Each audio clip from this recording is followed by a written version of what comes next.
We are back at it again, y'all. The Democrats are gathered, heads hung low, wondering where it all went wrong. It's like watching a group of seasoned comedians bombing on open mic night. Their jokes are stale, their timing is off, and the audience is left wondering if they ever knew how to be funny. The Democrats, once a formidable force in American politics, have become a punchline. They've stumbled from one self-inflicted wound to another, their once mighty roar reduced to a whimper. The party of FDR and JFK is now the party of, well, let's just say they're having a hard time finding their next big act. How did they get here? A toxic cocktail of Trump obsession, media meltdowns, and a severe case of out of touch with the American people-itis. It's a story of hubris, miscalculation, and a healthy dose of plain old bad luck. So buckle up, grab some popcorn, and get ready to laugh, and maybe cry a little, as we dissect the Democrats' comedy of errors. Donald Trump, the man who could launch 1,000 tweets and 1,000 Democratic meltdowns. From the moment he descended that golden escalator, the Democrats were like moths to a flame, utterly fixated on his every move. 2 impeachments, countless investigations, and enough media hysteria to fill the Grand Canyon, all aimed at the one they called Orange Man Bad. It was an obsession that bordered on the comical. Like a dog chasing its tail, they spun and spun, getting nowhere fast. But here's the thing about obsessions. They blind you. While the Democrats were busy chasing after Trump's latest tweet storm, they forgot about the people they were supposed to be representing. They underestimated the silent majority, the working-class Americans who felt ignored and left behind. The Trump obsession was a strategic blunder of epic proportions.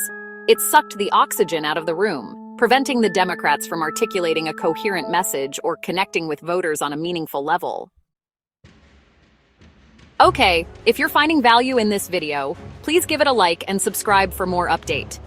Remember the story of the boy who cried wolf? The one who kept falsely claiming there was a wolf, only to be ignored when the real danger arrived. That's the mainstream media in a nutshell, folks. For 4 long years, they bombarded us with breathless pronouncements of Trump's imminent demise. Russia collusion, they cried. Emoluments clause, they shrieked. Ukraine quid pro quo, they wailed. Each time the wolf turned out to be a poodle in disguise, and the public's trust in the media eroded a little bit more. Meanwhile, alternative media sources, once dismissed as fringe conspiracy theorists, were gaining traction. They offered a different perspective, one that resonated with people who felt ignored and patronized by the mainstream narrative. The Democrats, wedded to their media allies, failed to see the writing on the wall. They continued to rely on the same tired tactics, the same predictable talking points, and the same discredited messengers. It was like watching a broken record play the same scratchy tune over and over again. Candidate catastrophes, from bland to blander. Let's face it, the Democrats haven't exactly been putting their best feet forward when it comes to choosing candidates. It's been a parade of the uninspiring, the unrelatable, and the just plain unelectable. From Hillary Clinton's disastrous second act to Joe Biden's cognitive decline, the Democrats have struggled to find a standard bearer who can energize the base and appeal to a broader electorate. They seem to be stuck in a time warp, clinging to outdated ideas and failing to connect with the concerns of everyday Americans.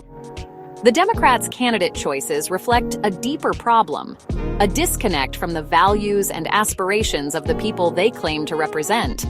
They've become the party of the coastal elites, the Hollywood celebrities, and the Ivy League academics, a far cry from the working-class heroes they once championed. How did the Democrats lost their way? While the Democrats were busy obsessing over Trump and cozying up to the mainstream media, a funny thing happened. The rest of America started tuning them out. The Democratic Party, once a big tent that welcomed a diverse coalition of voters, began to shrink. Working-class families, turned off by their condescending lectures and out-of-touch policies, started looking elsewhere for leadership. Rural voters, feeling ignored and forgotten, found themselves drawn to candidates who spoke their language and understood their concerns. The Democrats' failure to adapt to the changing demographics and cultural landscape of America has been their Achilles heel. They've become a party of identity politics and grievance-mongering, more interested in dividing than uniting. A future in the wilderness? The Democrats' uncertain path forward. So where do the Democrats go from here? Can they recover from their self-inflicted wounds and regain their footing as a political force? The road ahead will be long and arduous. They need to break free from their Trump obsession, rethink their relationship with the media, and, most importantly, reconnect with the American people. They need to find new leaders, fresh voices who can articulate a compelling vision for the future. They need to listen to the concerns of working families, address the anxieties of rural communities, and offer solutions that go beyond empty slogans and virtue signaling. Conclusion: a time for laughter, a time for tears. The Democrats' current predicament is both comical and tragic. Comical because of the sheer absurdity of their self-inflicted wounds, and tragic because of the consequences for the country. But amidst the laughter and the tears, there is also a glimmer of hope. The Democrats' failures have created an opportunity for a course correction, a chance to rebuild and reimagine what it means to be a party of the people. Will they seize this opportunity? Only time will tell. But one thing is for sure, the comedy of errors is over. It's time for the Democrats to get serious, and don't forget to like and subscribe for more updates.